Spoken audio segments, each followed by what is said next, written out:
Ninguém acredita em duas coisas sobre aquela noite: onde aconteceu e quem estava comigo. Eles pensam que é só o medo falando mais alto, ou que a estrada escura fez minha mente pregar uma peça. Mas eu sei. Algo entrou no carro comigo naquele trecho entre Cerro e Diamantina. E não saiu mais quando devia. A estrada entre Cerro e Diamantina, à noite, não é um lugar, é um estado de espírito. Uma longa cicatriz de asfalto mal conservado cortando o sopé da Serra do Espinhaço, cercada por nada além de escuridão pura e o ocasional vulto de um curral abandonado. Eu a percorria uma vez por mês, um trajeto profissional que virara rotina. Levava amostras de queijo e documentos de produtores rurais para um comprador em Diamantina. Era um trabalho silencioso e solitário, que eu fazia de madrugada para evitar o calor e o tráfego de caminhões. Naquele dia, era uma terça-feira comum, ou assim pensei. Saí de Cerro pouco depois da 1 da manhã. Meu Fiat Uno, um guerreiro de mais de 200 mil quilômetros, roncava com uma familiaridade que era quase reconfortante. A única luz era a do farol baixo, engolida pela escuridão alguns metros à frente. No rádio, apenas estática, a região era um deserto de frequências, a não ser pela voz rouca e pontual de um locutor de uma rádio gospel de algum lugar distante. Eu estava cansado, mas alerta. Conhecia cada curva fechada, cada pontezinha de madeira que rangia sob o peso do carro. Foi pouco depois do posto abandonado do quilômetro 67, um marco que eu usava para saber que a viagem estava no terço final, que a primeira sensação me visitou. Não foi um susto, não foi um barulho. Foi uma mudança de peso. Sabe quando você está sozinho no carro, e de repente, o eixo traseiro parece assentar de um jeito diferente, como se alguém tivesse subido discretamente no porta-malas? Foi isso. Olhei rapidamente pelo retrovisor. Nada, apenas a estrada vazia sendo devorada pela escuridão atrás de mim. Imaginação de gente cansada, murmurei para mim mesmo, ajustando o banco. Continuei dirigindo, mas a atmosfera dentro do carro havia mudado. O ar parecia mais pesado, mais denso. O som do motor, antes um ruído branco e constante, agora parecia abafado, como se estivesse embaixo d'água. Fiz o que qualquer um faria. Aumentei o volume do rádio, buscando a companhia de qualquer voz humana. A estática apenas aumentou, chiando de forma quase agressiva. No meio do ruído, porém, jurei ouvir um suspiro. Não um suspiro do vento, não o ruído do carro. Um suspiro humano, profundo e cansado, vindo do banco traseiro direito. Meu sangue gelou. O coração começou a bater num ritmo acelerado e descompassado contra as costelas. Conduzi os olhos lentamente para o retrovisor interno, forçando-me a não fazer um movimento brusco. O banco traseiro estava vazio. Claro que estava. O que eu esperava ver? Respirei fundo, tentando controlar a adrenalina. Era só fadiga. Era só a solidão da estrada. Decidi parar no próximo ponto que visse para esticar as pernas, tomar um café forte do termo e me recompor. O ponto foi um pequeno mirante de terra batida, uma parada improvisada que dava vista para um vale profundo e invisível na escuridão. Encostei o carro, desliguei o motor. O silêncio foi absoluto e opressivo. A escuridão fora do carro era tão completa que eu não conseguia ver minha própria mão na frente do rosto. Acendi a luz interna do carro. A luz amarelada e fraca iluminou o interior. Meu casaco jogado no banco do passageiro. Alguns papéis no painel. O banco traseiro, vazio. Tudo normal. Tudo no lugar. Senti um alívio ridículo, quase uma vergonha por ter me assustado com sombras e ruídos. Foi então, enquanto levava a garrafa térmica aos lábios, que vi. No vidro embaçado da janela traseira do passageiro, onde meu hálito não poderia ter chegado, uma área estava limpa. Como se alguém tivesse encostado a testa no vidro, de dentro do carro, e o calor do corpo tivesse dissipado a neblina noturna que se formara do lado de fora. E, saindo desse ponto limpo, 3 linhas finas escorreram para baixo, como marcas de dedos arrastados. O café subiu ácido na minha garganta. Olhei para o banco traseiro. Vazio. Olhei para a marca no vidro. Ela estava ali, clara, nítida. Alguém, ou algo, tinha estado sentado ali, olhando para fora, e deixará essa pequena, íntima e inexplicável assinatura de sua presença. Minhas mãos começaram a tremer. A racionalidade lutava desesperadamente. Condensação? Um defeito no vidro? Mas eu conhecia aquele carro como a palma da minha mão. Aquilo nunca estivera ali antes. Foi quando percebi o segundo detalhe.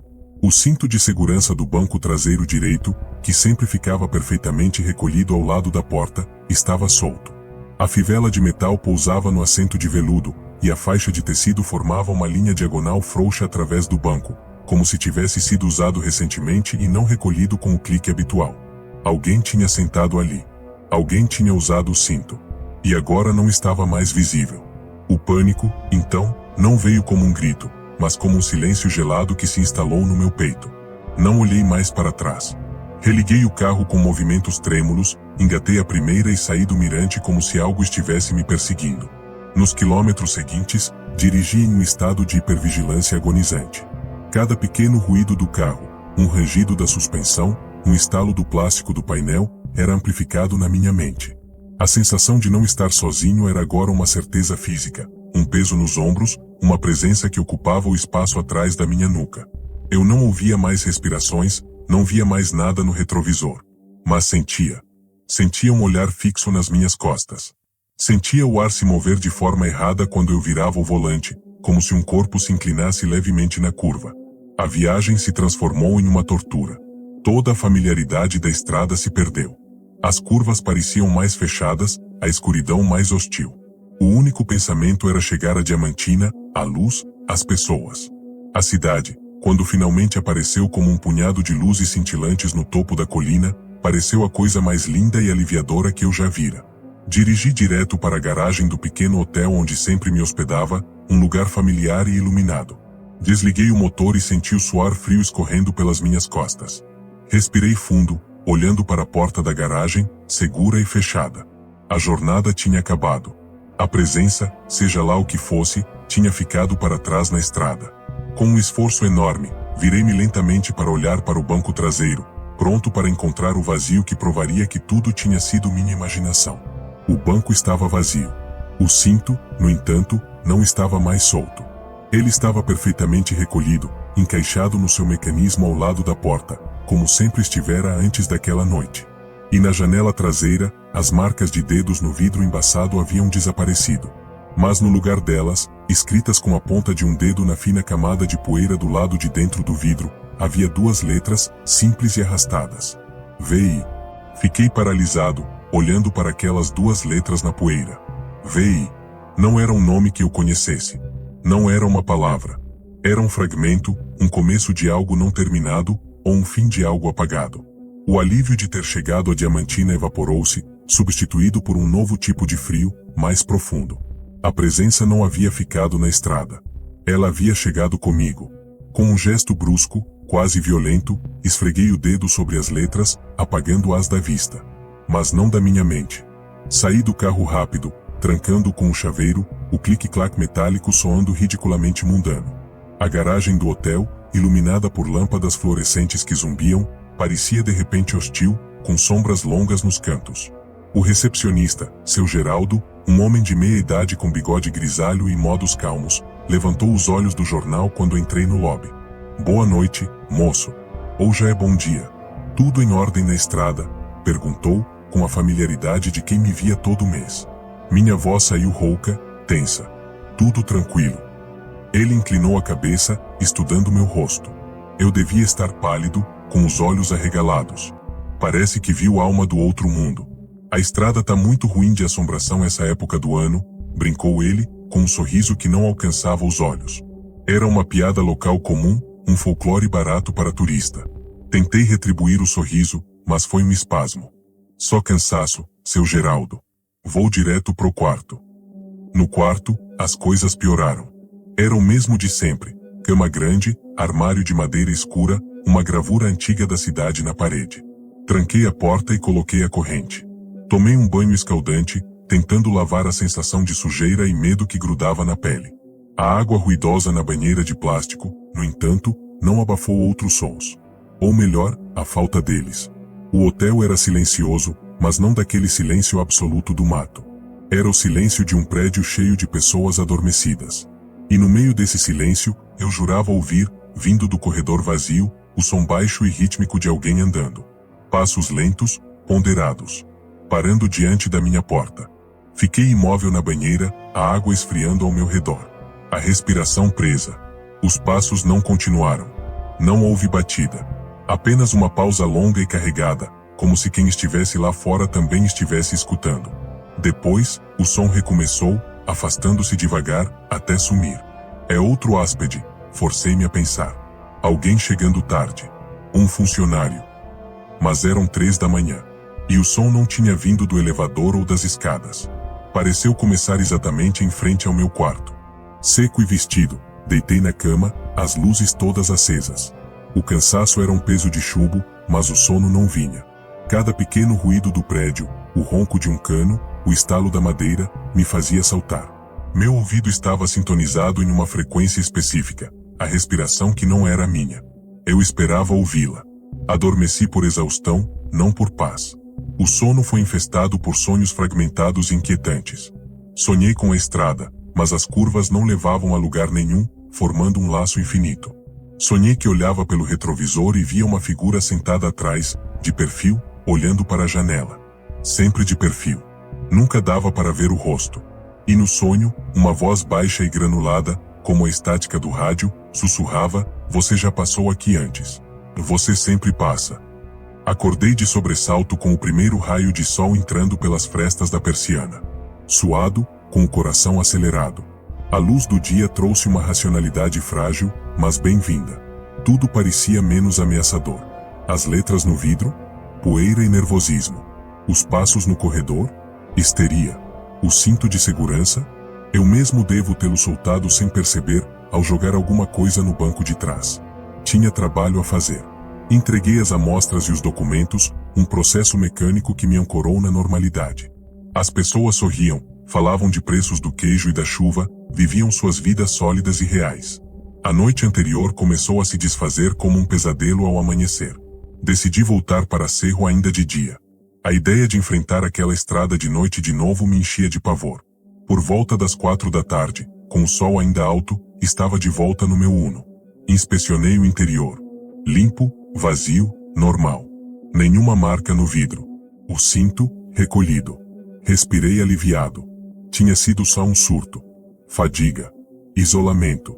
A viagem de volta começou sob uma luz dourada e quente, o cenário árido da serra ganhando tons de ocre e verde. Coloquei um CD de música, algo animado, para afastar quaisquer pensamentos sombrios. Funcionou, por 1 hora. Até que, gradualmente, comecei a sentir de novo. Era sutil, a princípio. A sensação de que o carro estava muito silencioso, mesmo com a música. Como se o som estivesse contido, amortecido. Depois, uma leve mudança na pressão do ar, aquele mesmo peso familiar. Meus olhos foram puxados para o retrovisor. Vazio. Mas o ar-condicionado, que eu não ligara, soltou um sopro gelado e breve contra a nuca do meu pescoço. Apertei os botões, desliguei o ventilador. É só o fluxo de ar do carro em movimento, murmurei. Mas o frio na nuca persistiu, uma mancha gelada e pontual, como se alguém estivesse soprando bem de perto. A música do CD começou a falhar. Distorceu, repetindo o mesmo acorde em um loop arrepiante, antes de saltar para outra faixa e começar a fazer o mesmo. Desliguei o som. O silêncio que se seguiu era pior. Nele, ouvi o ruído mais baixo possível, o leve rangido do tecido do banco traseiro, como se alguém tivesse mudado discretamente de posição. Não aguentei. "Quem está aí?" gritei, minha voz alta e trêmula no espaço confinado. Nenhuma resposta. Apenas o som do motor e dos pneus no asfalto. "Fala. Por favor." Silêncio. Mas a sensação de atenção era palpável. Eu tinha sido ouvido. Foi então que passei por um acidente na pista contrária. Um caminhão de gado tombado, polícia, ambulância, um pequeno congestionamento. A visão do caos, das luzes girando, das pessoas vivas e reais trabalhando, foi um choque de realidade. Diminui a velocidade, observando. Um policial fazia sinal para os carros passarem devagar. Quando parei quase junto ao acidente, o policial se aproximou da minha janela. "Tudo bem, motorista? Pode passar com cuidado ali à esquerda." Eu estava a ponto de abrir a boca, de dizer: "Tem algo no meu carro." De pedir ajuda. Mas os olhos do policial eram cansados, focados na emergência à sua frente. O que eu diria? "Senhor, acho que peguei uma carona fantasma?" Ele me olharia como um louco. Encolhi a cabeça e passei, dirigindo pelo espaço estreito que ele indicara. No momento em que passei pelo coração do acidente, vi um detalhe que me fez estremecer. Uma das vacas que fugira do caminhão estava parada na berma, olhando fixamente para a estrada. E ela olhou direto para o meu carro. Não para mim, no banco do motorista. Seus grandes olhos escuros, vidrados, estavam focados na janela traseira do passageiro. Ela mugiu, um som baixo e angustiado, e recuou, como se assustada com o que viu. Meu sangue pareceu parar de correr. Até um animal sentia. Até um animal via. Pisei no acelerador, deixando o local do acidente para trás. A noite começava a cair rapidamente, as sombras da serra se alongando e engolindo a estrada. A presença no banco de trás parecia mais sólida agora, mais satisfeita, como se tivesse passado por um teste. Eu não tinha contado. Eu não tinha falado. E então, em um trecho de mata mais fechada, o rádio ligou sozinho. Não foi um estalo, foi um deslizar suave do botão, como se uma mão o tivesse girado com cuidado. E da estática, emergiu a voz do locutor da rádio gospel, mas estava terrivelmente distorcida, lenta. E, lembrai-vos, do viajante, que caminha convosco. A voz arrastou, antes de se perder em um chiado que formou um padrão quase reconhecível. Por um segundo, soou como uma respiração profunda e, em seguida, como uma palavra sussurrada. Sempre. Desliguei o rádio com um tapa. Minhas mãos suavam no volante. Eu não olhava mais para trás. Eu não falava mais. Apenas dirigia, num estado de resignação aterrorizada, em direção a Cerro, em direção à minha casa, levando meu passageiro silencioso comigo. Quando finalmente estacionei em frente à minha casa, uma modesta casa de alvenaria na rua principal da cidade, estava esgotado. A luz da varanda estava acesa, um sinal de que minha mulher, Carla, estava acordada. Um farol de normalidade. Desliguei o carro e sentei ali por um longo minuto, reunindo coragem. A presença estava quieta, mas lá. Eu podia sentir seu olhar na minha nuca, expectante. Respirei fundo. Abri a porta e saí. Caminhei até a porta da casa, minhas pernas bambas. Ao abrir a porta, o calor e o cheiro de comida, a televisão ligada na sala, foram um abraço de realidade. Carla veio da cozinha, secando as mãos em um pano.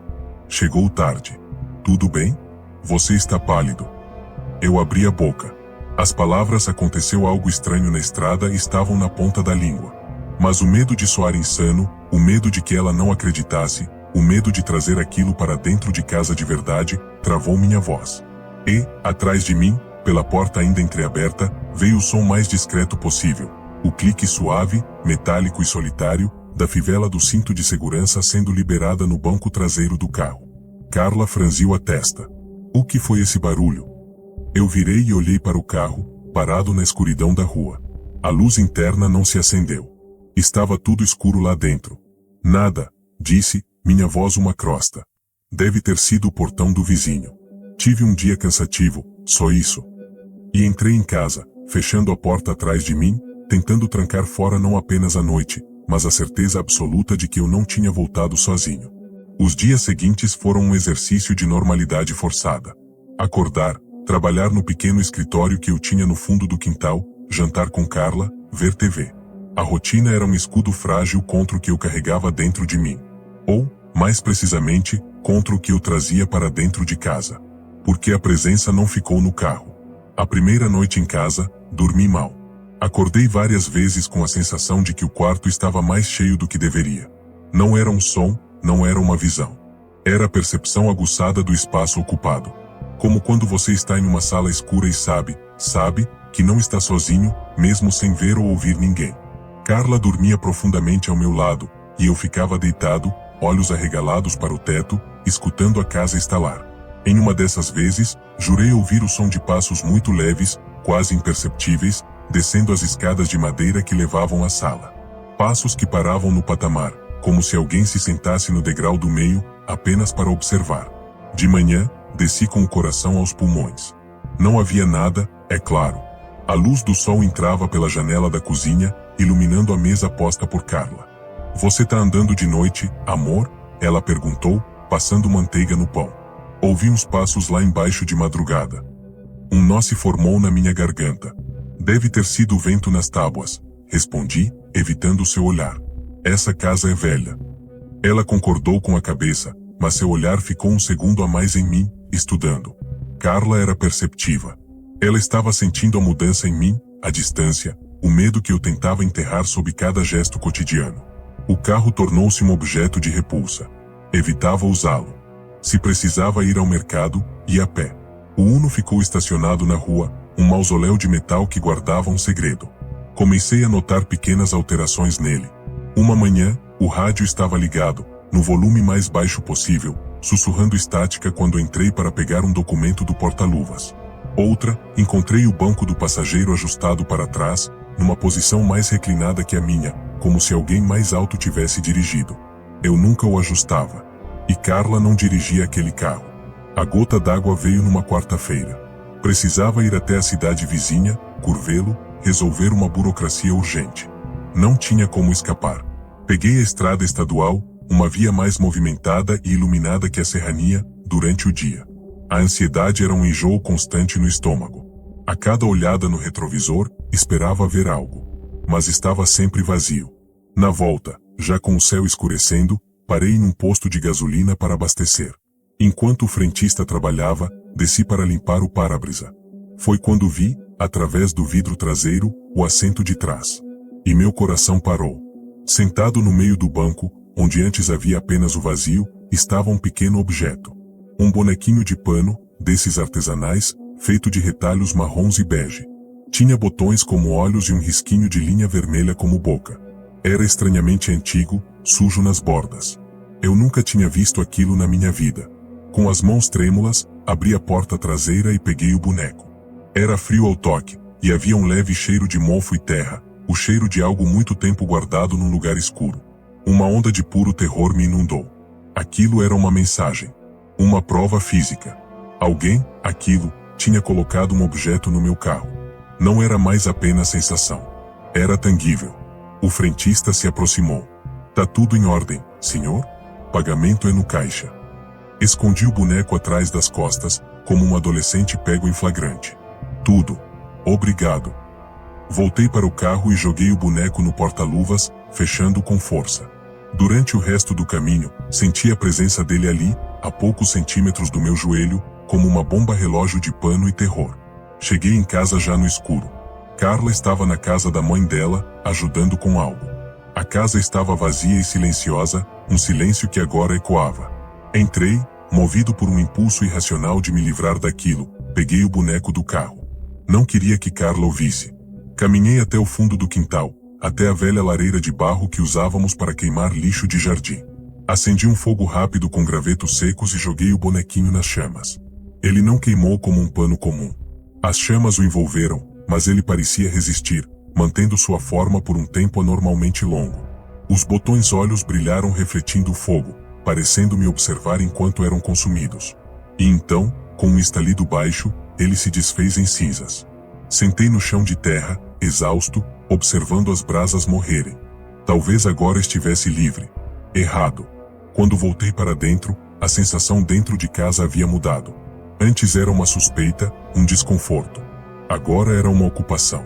O ar na sala de estar parecia estagnado, frio num canto específico. O canto onde ficava a poltrona velha de meu avô, que ninguém usava. A luz do abajur da sala oscilou levemente, sem motivo. Fui até a cozinha pegar água. Na bancada de mármore, ao lado da pia, havia uma marca circular de umidade, do tamanho exato de um copo. Ninguém tinha estado na cozinha. Eu acabara de entrar. E a marca estava ali, fresca, como se alguém tivesse acabado de apoiar um copo suado. Ao lado dela, 3 migalhas de pão, dispostas não aleatoriamente, mas em uma linha curta e deliberada, apontando em direção à janela que dava para a rua. Uma fraqueza tomou meus joelhos. Me apoiei na bancada.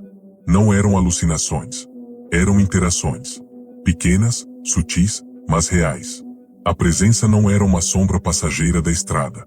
Ela tinha vindo para ficar. E estava se ambientando. Naquela noite, quando Carla voltou, tentei agir normalmente. Mas meu comportamento devia estar cada vez mais estranho. Durante o jantar, eu me virava a todo instante, olhando para os cantos escuros do corredor. Pulei quando o gelo caiu no balde do freezer com um barulho seco. Marcelo, pelo amor de Deus, o que está acontecendo com você? Ela perguntou, sua voz cheia de preocupação genuína. Você não é mais o mesmo desde aquela viagem para Diamantina. Está doente? Aconteceu alguma coisa? Ela colocou a mão sobre a minha na mesa. Seu toque quente e humano quase me fez chorar. A verdade estava pulsando dentro de mim, querendo sair. Sim, aconteceu. Algo entrou no carro comigo. Algo está aqui agora. Na nossa casa. Mas os olhos dela eram tão claros, tão ancorados no mundo real das contas a pagar, da saúde dos seus pais, dos planos para reformar o banheiro. Como lançar aquela loucura dentro daquele mundo? Como não me tornar um peso, um louco, um caso a ser sussurrado entre amigos e familiares? É só estresse no trabalho, amor, menti, virando a mão para apertar a dela. Muita pressão com os fornecedores novos. Vai passar. Ela não pareceu convencida, mas aceitou, com um suspiro. Precisa descansar. Tira um fim de semana. Vamos ficar em casa, só nós dois. A ideia de ficar trancado em casa, com aquilo, por 2 dias inteiros, me encheu de pânico. Mas concordei. A noite foi a pior até então. Deitei-me, mas o sono não vinha. A casa estava silenciosa, mas era um silêncio expectante. Como o silêncio de uma plateia antes do artista entrar no palco. E então, lá pela 1 da manhã, ouvi. Era um som baixo, arrastado, vindo da sala. O som da poltrona velha de vime do meu avô rangendo. O rangido rítmico, lento, de alguém se balançando para frente e para trás. Hang, hang, hang. Carla dormia profundamente. Eu me levantei, as pernas fracas, e fui até a porta do quarto. À espreita pelo vão. O corredor estava escuro, mas um pouco de luz da rua entrava pela janela da sala, projetando formas fantasmagóricas no chão. O rangido parou. E então, vindo da escuridão da sala, uma voz. Não era a voz granulada do rádio. Era uma voz diferente, seca, rouca, como folhas secas sendo esmagadas. Era um sussurro que chegou até meus ouvidos com uma clareza aterradora. Você, lembra, da curva? Foi como tomar um soco no estômago. A curva. Havia uma curva específica na estrada para Diamantina, a curva do Capão do Morro, uma curva fechadíssima à beira de um penhasco. Anos atrás, quando eu era mais jovem e imprudente, quase caí lá dentro numa noite de chuva. Saí por um tris, o carro escorregando na lama e parando a centímetros do abismo. Um susto que eu havia enterrado, que nunca contei para ninguém, nem para Carla. Como aquilo podia saber? A voz sussurrou de novo, ainda mais baixa, quase um pensamento inserido na minha mente. Desta vez, não escapou.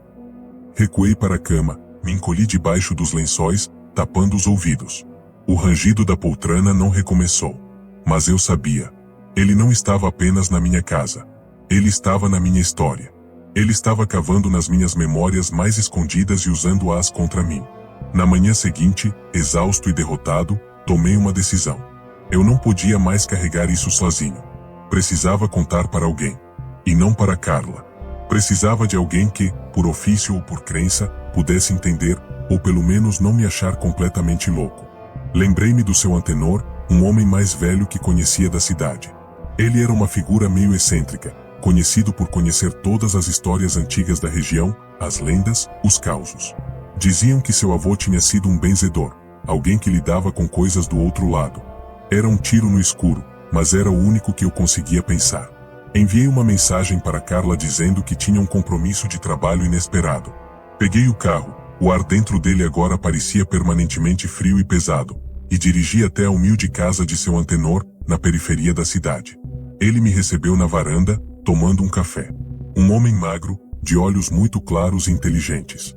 Marcelo. Que vento te traz por aqui? Problema com queijo não é, imagino. Sentei-me na cadeira de madeira ao lado dele, minhas mãos suando. O sol da manhã não conseguia aquecer o frio que eu sentia nos ossos. É um problema, diferente, seu antenor, comecei, minha voz falhando. Acho que trouxe algo para casa. Da estrada velha de Diamantina. Ele não sorriu. Não fez piada. Seus olhos claros fixaram-se nos meus, e ele pousou a xícara de café com cuidado. Conta, disse ele, simplesmente. Conta tudo. E não deixa nada de fora. E pela primeira vez, eu contei. Tudo. A mudança de peso, o suspiro, as marcas no vidro, o cinto, as letras V e I, os passos, a vaca, o rádio, o boneco de pano, a voz na poltrona. As palavras saíram como uma enxurrada, um desabafo de semanas de terror contido. Seu antenor ouviu em silêncio absoluto, seu rosto tornando-se cada vez mais sério, mais sombrio. Quando terminei, ele ficou quieto por um longo minuto, olhando para o horizonte, como se visse coisas que eu não podia ver. A curva do Capão do Morro, Ele disse, finalmente, não como uma pergunta, mas como uma afirmação solene. Você não foi o primeiro a quase cair lá. E alguns caíram. Ele olhou para mim, e seus olhos tinham uma pena profunda. Marcelo, meu filho, você não pegou uma carona. Você foi escolhido. E o que você trouxe não é um fantasma de alguém que morreu. É pior. Ele se inclinou para frente, sua voz baixa e grave. É a estrada ela mesma. E ela quer de volta o que é dela. As palavras do seu antenor ficaram ecoando na minha cabeça como um sino de bronze batendo em uma câmara vazia. A estrada ela mesma. A ideia era tão vasta, tão impessoal e ao mesmo tempo tão íntima, que parecia impossível de compreender. Como se luta contra um trecho de asfalto? Como se nega o desejo de um caminho? O que quer dizer com isso, seu antenor? Perguntei, minha voz pouco mais que um sussurro. Como uma estrada pode querer alguma coisa? Ele suspirou, um som cansado que vinha das profundezas. Pegou o bule de café e encheu nossas xícaras novamente, o gesto lento e ritualístico. Você é da cidade, Marcelo. Nasceu aqui, mas sua mente é urbana. Acha que as coisas são apenas coisas. Mas nessas serras antigas, nos lugares onde o homem raspa a terra só o suficiente para passar, mas não para ficar, as coisas acumulam memória. Sofrimento. Medo. A curva do Capão do Morro não é só uma curva. É um lugar de perdição. Gerações de acidentes, alguns graves, alguns fatais. Desespero de motoristas na escuridão, o grito de metal torcido, o silêncio depois da queda. Ele fez uma pausa, tomando um gole de café. O que você trouxe não é a alma de uma vítima. É um eco. Um pedaço da fome daquele lugar. A fome de ter alguém. De completar uma história que ficou pela metade. Você escapou dela uma vez, há anos. Ela se lembrou de você. E quando você passou por lá de novo, dessa vez fraco, cansado, sozinho, ela viu a chance. Mas as letras? O boneco? A voz? Questionei, desesperado por uma lógica, mesmo que terrível. Manifestações, ele disse com um aceno de cabeça. Ela se molda ao que encontra. Pega fragmentos de outras histórias que absorveu, de outras pessoas que passaram por ali. Esse sexta, podia ser uma placa de carro incompleta de um acidente antigo. O boneco, um pertence de uma criança que passou por ali em outro tempo. A voz, uma colagem de últimos suspiros. Ela não é uma pessoa. É uma coleção de tragédias. E agora, ela acha que você é a última peça. Um calafrio percorreu minha espinha. A explicação, por mais absurda que fosse, fazia um sentido horripilante. Dava coerência à sensação impessoal, à falta de uma identidade clara na presença. Era como ser assombrado por um desastre natural com memória. O que eu faço, então? Como me livro disso? Seu antenor olhou fixamente para mim, e pela primeira vez vi uma sombra de dúvida em seus olhos claros. É difícil. Você não trouxe uma assombração comum, que pode ser benzida ou afastada com rezas. Você trouxe um pedaço do lugar. E ela se agarra à sua própria memória do susto, ao seu medo. Quanto mais você teme, mais real ela fica para você. Mais ela pode se manifestar. Então é só ignorar? Agir como se nada estivesse acontecendo? Perguntei, uma centelha de esperança tola acendendo em mim. Ele balançou a cabeça lentamente. Não. Ela já está muito forte. Ignorar agora seria como ignorar um câncer. Ela só cresceria no silêncio. Ele ponderou por um momento. Há uma coisa que talvez possa ser feita. Mas é perigosa. E você precisaria voltar lá. Voltar para a curva, a voz me abandonou. Voltar para a curva. No mesmo horário, ou o mais próximo possível. E fazer uma oferta. Uma troca. Que tipo de troca? Algo de valor. Algo que signifique sair para você. Algo que a estrada, ou o que há nela, aceite como pagamento pela sua vida que você reteve anos atrás e que ela agora quer cobrar. Não é uma ciência, Marcelo. É um sentimento. Uma intuição antiga. Você precisa levar algo e deixar lá, com a intenção clara de quitar a dívida. E rezar, do fundo do seu coração, para que seja aceito. A ideia de voltar àquele lugar, de propósito, à noite, me encheu de um pavor primitivo. Mas a ideia de continuar vivendo como estava, com aquela coisa se infiltrando na minha casa, nas minhas memórias, era insustentável. O que eu levo? Seu antenor encolheu os ombros. Algo que dou a perder. Não em dinheiro, mas em significado. Algo que esteja ligado à sua vida desde aquele primeiro susto. Pace. Pensei. Na minha vida daquela época. Eu era solteiro, dirigia um Fusca velho que depois vendi para comprar o Uno. Não tinha muitos bens. Mas havia uma coisa. Um relógio de pulso que meu pai me dera quando completei 18 anos. Era um Seiko simples, de aço, nada valioso no mercado, mas para mim era um símbolo da vida adulta, da responsabilidade. Eu o usava na noite do quase acidente. Lembro-me de olhar para ele, suas luzes fracas no escuro, enquanto minhas mãos trêmulas tentavam girar o volante para controlar a derrapagem. Tinha parado de usá-lo anos depois, quando a pulseira quebrou, e ele estava guardado numa gaveta, um relicário de uma era passada. Meu relógio, disse em voz baixa. O relógio que eu usava naquela noite. Seu antenor estudou meu rosto e deu um aceno lento, solene. Pode servir. É um elo. Um pedaço de você daquele momento. Vá. Hoje à noite. Quanto mais você espera, mais forte ela fica na sua casa, e mais difícil será se desprender. Saí da casa dele com o coração pesado, mas com uma direção. Um plano. Por mais aterrador que fosse, era uma ação. Melhor do que a paralisia do medo. O resto do dia foi um pesadelo em câmera lenta. Tentei trabalhar, mas minhas mãos tremiam. Tentei conversar com Carla, mas minhas respostas eram monossilábicas, minha mente a milhões de quilômetros dali, na beira de um penhasco escuro. Encontrei o relógio na gaveta. Ele estava parado, é claro. O ponteiro dos segundos imóvel, preso no tempo. Como eu. Quando a noite caiu, inventei uma desculpa esfarrapada para Carla. Um problema urgente com um fornecedor em Diamantina que só poderia ser resolvido pessoalmente à noite. Ela olhou para mim com um misto de preocupação e descrença, mas não discutiu. Talvez ela já sentisse que eu estava em uma batalha que ela não podia ver nem entender. Tome cuidado, Marcelo, foi tudo que ela disse, seu olhar pesado sobre mim. Por favor. O trajeto de Cerro até a curva do Capão do Morro foi a viagem mais longa da minha vida. Cada quilômetro era uma tortura. A presença no carro estava mais densa do que nunca, como se soubesse do meu destino. O ar estava gelado, e o rádio permaneceu morto, um silêncio absoluto que era mais ameaçador que qualquer chiado. Senti, mais do que nunca, que não era um passageiro, mas um condutor levando algo de volta para casa. Cheguei à curva. Encostei o carro na estreita faixa de terra firme antes do abismo, orientando os faróis para o vazio. Desliguei o motor.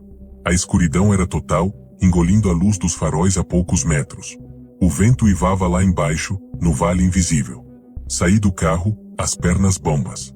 O relógio estava na minha mão direita, suado, frio. Caminhei até a borda, o coração batendo tão forte que eu temia que me fizesse tombar. A memória do pavor daquela noite de chuva voltou com força total, tão vívida que quase senti o carro deslizando sob meus pés novamente. Estou aqui, disse em voz alta, minha voz sumindo no uivo do vento. Vim trazer isso. O relógio. Ele estava comigo naquela noite. Eu o dou a você. Em troca do meu esquecimento. Em troca de me deixar em paz. Minhas palavras pareceram patéticas, insignificantes diante da vastidão escura e da memória antiga do lugar. Joguei o relógio por sobre a borda. Não ouvi o som dele atingir o fundo. Ele simplesmente desapareceu na escuridão, engolido. Fiquei parado ali, esperando. Não sabia o que esperar. Um alívio? Um sinal? O vento continuou a uivar. Nada mudou. Um vazio imenso, de decepção e terror, começou a se formar dentro de mim. Tinha sido inútil. Era tudo bobagem de gente velha e supersticiosa. Eu havia jogado uma lembrança de meu pai no abismo por nada. Desisti. Virei-me para voltar ao carro, uma sensação de derrota completa me esmagando. Foi quando o rádio do carro ligou. Sozinho, dentro do carro estacionado, com as portas trancadas, o rádio ligou no volume máximo. E não era estática. Era uma música. Uma música antiga, de uma valsa triste e arrastada, daquelas que se tocavam nos bailes de interior décadas atrás. A música ecoava na noite vazia, distorcida e fantasmagórica. E então, pela janela do passageiro, eu vi.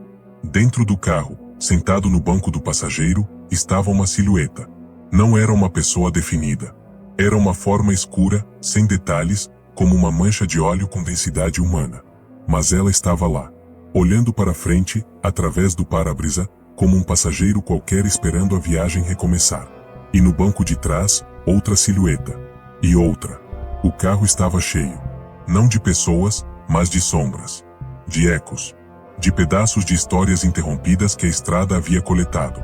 A música da valsa continuou a tocar, um som macabro e convidativo. A silhueta no banco do passageiro virou a cabeça lentamente, na minha direção. Não havia rosto, apenas uma escuridão mais profunda. Mas eu senti o convite. Era claro como uma ordem. Era minha vez de completar a história.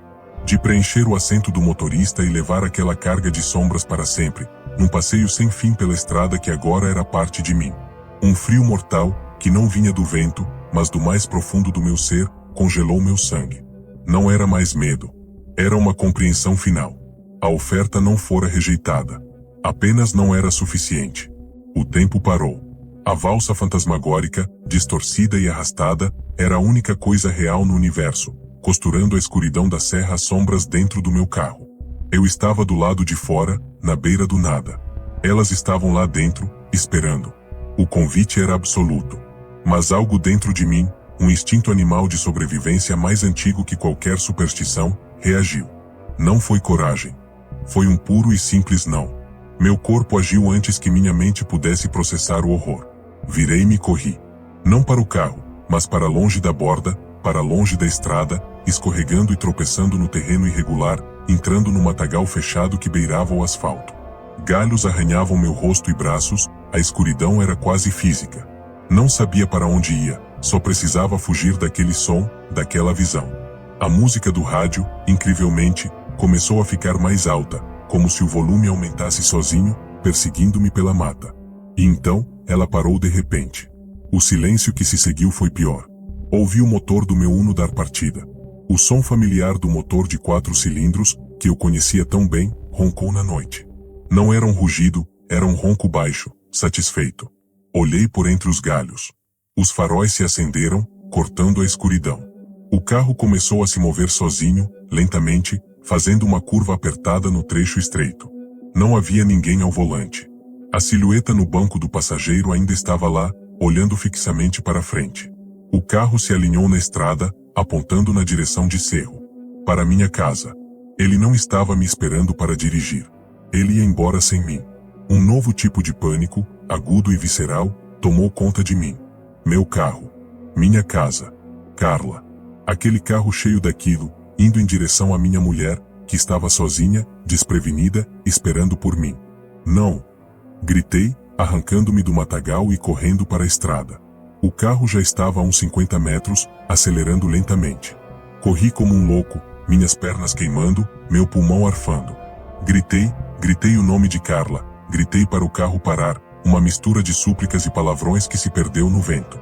O Uno continuou, seus faróis vermelhos se tornando 2 pontos diminutos e depois desaparecendo em uma curva à frente. Fiquei sozinho no meio da estrada escura, sujo, arranhado, sem carro, sem celular, deixará no carregador, a quilômetros de casa, no coração da noite. O desespero era uma coisa viva, me devorando por dentro. Eu tinha que chegar em casa. Tinha que avisar Carla. Comecei a correr na direção de Cerro. A escuridão era absoluta, o silêncio, opressivo. Cada som noturno, um grilo, o farfalhar de um animal pequeno, me fazia saltar. Minha mente, em choque, começou a jogar truques sujos. Nos cantos dos meus olhos, jurava ver vultos parados no meio da estrada, que desapareciam quando eu olhava direto. Ouvia passos correndo atrás de mim no asfalto, mas quando parava, ofegante, só havia silêncio. Não sei por quanto tempo corri. Pareciam horas. Minhas forças iam se esgotando, a dor nas costelas era uma faca, a garganta, um deserto em chamas. Foi quando vi luzes ao longe. Um caminhão. Fiquei no meio da pista, acenando desesperadamente com os braços. O caminhão diminuiu, os faróis altos me cegando. Parou a alguns metros. A janela do motorista baixou. Meu Deus do céu, amigo. O que tu faz aí no meio da estrada dessa hora? Te assaltaram? A voz rouca e preocupada do caminhoneiro ecoou. Meu carro. Engoli em seco, tentando formar uma frase coerente. Preciso chegar em Cerro. É urgente. Minha esposa, o carro foi sozinho. O homem me olhou, e eu vi o julgamento em seus olhos, bêbado ou louco. Mas a minha desolação genuína, o estado lastimável em que eu estava, deve tê-lo convencido de que, no mínimo, eu precisava de ajuda. Entra. Vou até Cerro. Mas se encrencar, eu te deixo na beira da estrada, entendeu? Agradeci, quase chorando, e subi na cabine quente e abafada. O caminhão arrancou, e eu fiquei olhando fixamente pela janela, buscando qualquer sinal do meu Uno na escuridão. Rezei, pela primeira vez em anos, rezei de verdade para que o carro tivesse quebrado, tivesse saído da estrada, qualquer coisa que o atrasasse. O caminhoneiro tentou puxar conversa, mas minhas respostas eram curtas e truncadas. Ele desistiu, sacudindo a cabeça. Quando finalmente avistamos as primeiras luzes de Cerro, meu coração estava a ponto de explodir. Ali, na Rua das Acácias, número 145, por favor, é ali. O caminhão parou em frente à minha casa. A luz da varanda estava acesa. O portão estava fechado. Meu Uno não estava lá. Saltei do caminhão, agradecendo de forma atropelada, e corri para o portão. Estava trancado por dentro. Escalei, caindo do outro lado no jardim. A casa estava silenciosa, todas as luzes internas apagadas, exceto a do quarto, no andar de cima. Carla! Gritei, correndo para a porta dos fundos, que sempre deixávamos apenas fechada. Estava trancada. Bati com força. Carla, abre a porta. Sou eu. Nenhum som. Procurei pelo celular esquecido, mas ele estava no carro. O desespero foi tomando conta, uma onda de náusea e pânico. Corri para a garagem, peguei um pé de cabra esquecido numa prateleira, com uma força que não sabia ter, arrombei a porta dos fundos. A madeira estalou, a fechadura se partiu. Entrei na cozinha escura. Carla? Subi as escadas aos tropeções, o pé de cabra ainda na mão, meu coração batendo na garganta. O corredor do andar superior estava escuro. A luz do nosso quarto, vazando por debaixo da porta, era a única orientação. Abri a porta. Carla estava sentada na cama, encostada na cabeceira, os joelhos dobrados contra o peito. Ela estava muito pálida, olhando fixamente para a parede em frente. Não se moveu quando eu entrei. Carla, amor, você está bem? O carro, ele veio aqui, minha voz era um fio de esperança e terror. Ela virou a cabeça muito devagar. Seus olhos estavam vidrados, distantes, como se tivesse levado um choque profundo. Ele chegou a meia hora, ela disse, a voz plana, sem emoção. Ouvi o motor na rua. O barulho da porta da garagem abrindo. Pensei que fosse você. Eu engoli em seco, me aproximei. E então ouvi a porta da cozinha abrir. E os passos. Eram diferentes. Pesados. Molhados. Como se alguém entrasse com os sapatos encharcados de lama. Ela fez uma pausa, tremendo. Eu gritei seu nome. Ninguém respondeu. Os passos subiram as escadas. Pararam do lado de fora do quarto. Fiquei paralisada. A maçaneta, ela mexeu. Assim.